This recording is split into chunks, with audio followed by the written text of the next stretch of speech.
Oi anō rei te iwi hui ngā whakaihuaka ngā mātanga me ngā kai hāpai i te reo Māori ki te whanganui ātara i tēnei wiki nei mō te kuru tetenga reo o Uhi Tai.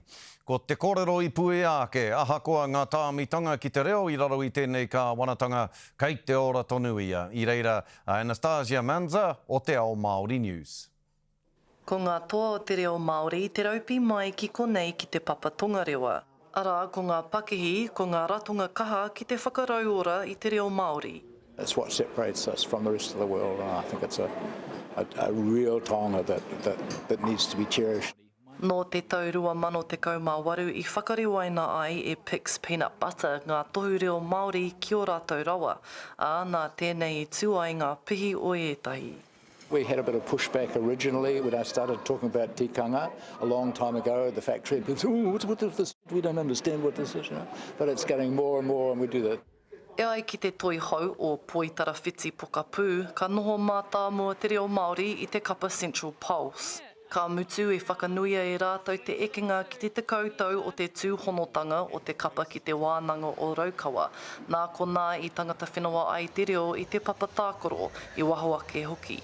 And when you have a platform, you have a responsibility to use it wisely. And so we totally believe that promoting and normalising te reo Māori is an important part of what we should be doing with that platform. I tā tāhia te kāwanatanga i ngā kai tautoko i te reo Māori, mua rātou mahi whakateina i te reo Māori i te rāngai tūmatanui i roto i o rātou pūrongo. Hei tā te toi hau o te taurawhiri i te reo Māori, tā aorangi Rāwinia Higgins, ahakoa ngā moana puke puke kei te ora tonu te reo.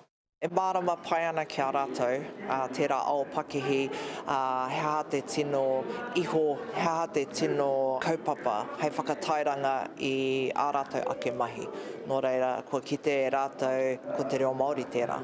Ahakoa te moana puke puke me ki, kei te utonu etahi tāngata ki te reo Māori. Ka muti te hui nei hei te ahiahi o te taite, ahakoa tēnā mō ngā apataki ka haere tonu a rātou mahi whakarau ora reo.